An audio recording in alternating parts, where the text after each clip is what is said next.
Assalamualaikum warahmatullahi wabarakatuh. Halo semuanya, perkenalkan nama saya Marini dari tingkat 4A Polbangtan Bogor. Baik, di video kali ini saya akan mempresentasikan hasil kegiatan praktikum saya dari mata kuliah Konservasi Tanah dan Air. Yuk kita simak videonya. Baiklah, di video kali ini saya akan mempresentasikan dari 4 praktikum. Yang pertama yaitu mengenai pengambilan contoh tanah, yang kedua mengidentifikasi jenis erosi, yang ketiga konservasi tanah dan air secara vegetatif, dan yang terakhir yaitu mengenai lubang resapan biopori. Pada praktikum pertama yaitu pengambilan contoh tanah.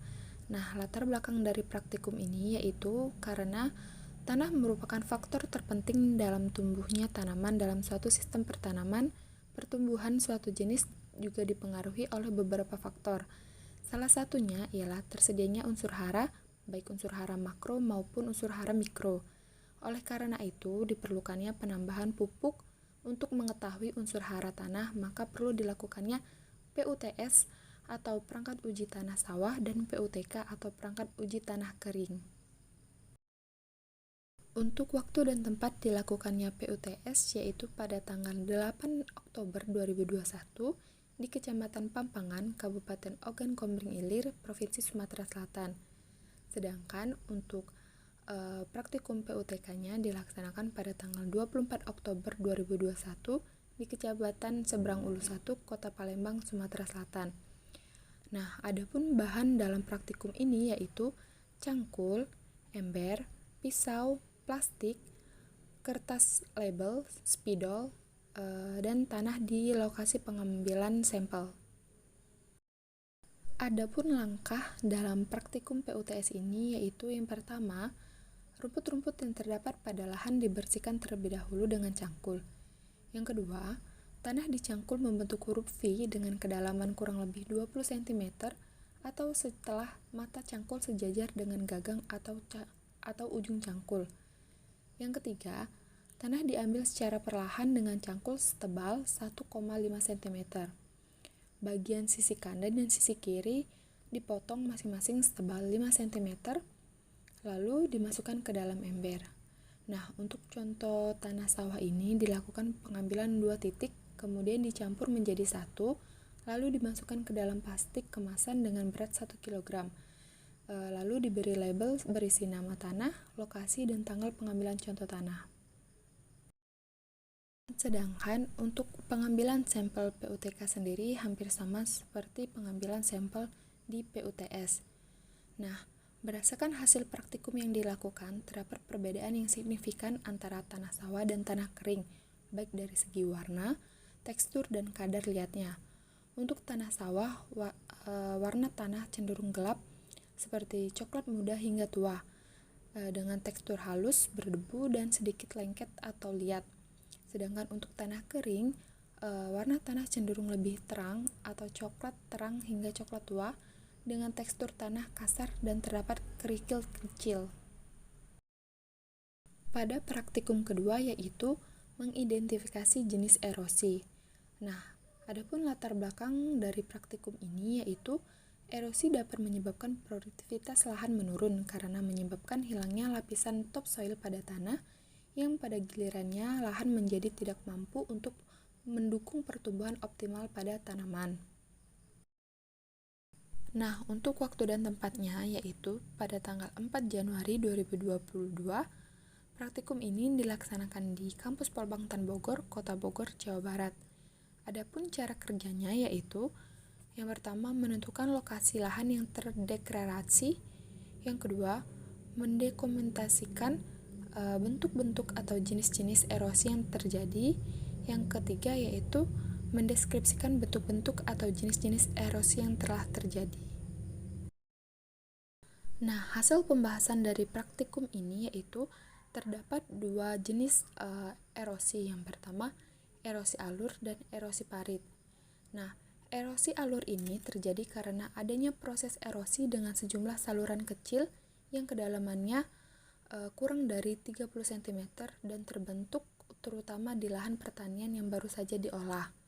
Sedangkan pada erosi parit biasanya terbentuk berukuran sekitar 40 cm, lebarnya dengan kedalaman sekitar 30 cm, terjadi bila alur-alur menjadi semakin lebar dan dalam yang membentuk parit dengan kedalaman yang mencapai 1-2,5 meter atau lebih. Pada praktikum yang ketiga yaitu mengenai konservasi tanah dan air secara vegetatif. Nah, latar belakang dari praktikum ini yaitu vegetasi pada suatu area baru akan memberikan dampak positif bagi keseimbangan ekosistem.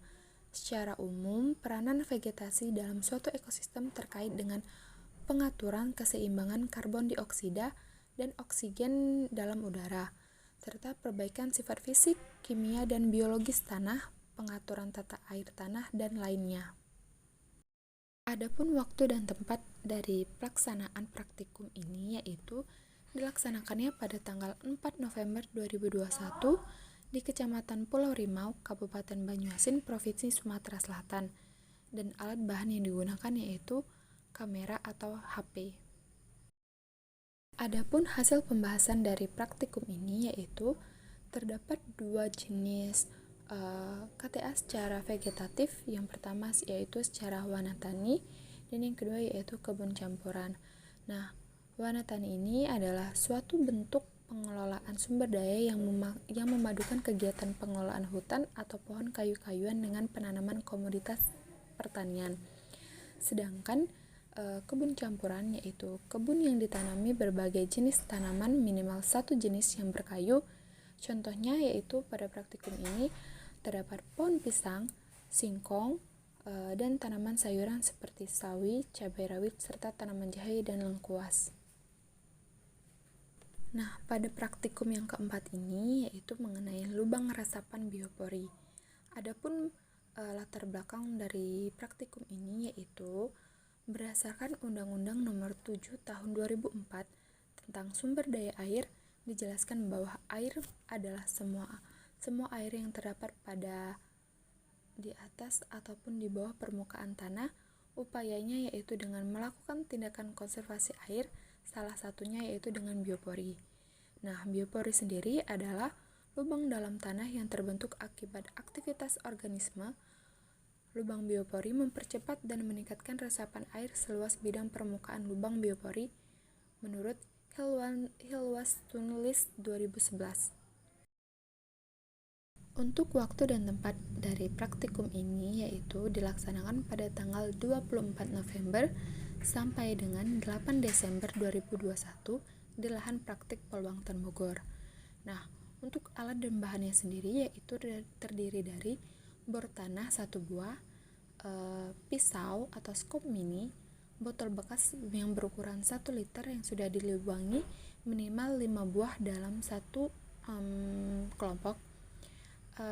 Yang keempat, sampah organik seperti daun atau yang lainnya. Yang kelima yaitu air, alat dokumentasi, alat ukur, dan alat tulis. Nah, seperti yang kita lihat di layar, untuk proses kegiatannya sendiri yaitu menentukan lokasi, pelubangan tanah, persiapan alat dan bahan. Selanjutnya, masukkan sisa tanaman dan dibasahi sedikit, lalu masukkan botol ke dalam tanah, lalu botol yang sudah masuk ditutup menggunakan tanah atau sampah organik secara tipis. Berdasarkan hasil kegiatan praktikum ini dapat disimpulkan bahwa yang pertama, pengambilan contoh tanah agregat utuh atau bongkah dilakukan dengan perlakuan metode standar, yaitu dengan cara menggali tanah menggunakan cangkul hingga kedalaman 20 cm. Yang kedua, jenis erosi yang terjadi di lapangan yakni berbeda jenis, yaitu erosi alur dan erosi parit. Untuk faktor penyebab terjadinya erosi tersebut yaitu karena perubahan iklim, tanah, topografi, vegetasi, serta tindakan manusia yang dapat menyebabkan erosi.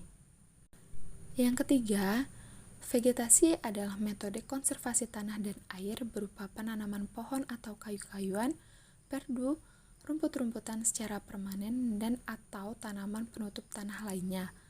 Nah, tindakan konservasi yang ada di lokasi ini yaitu agroforestry yang meliputi kebun campuran dan lahan pekarangan.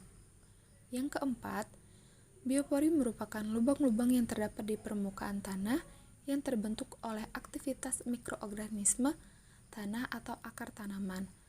Nah, untuk kondisi sampah organik ini setelah 14 hari mulai berubah warna menjadi lebih gelap dan ketinggian sampah organik dalam botol mulai menyusut yang menandakan mulai terjadinya proses penguraian dalam tanah.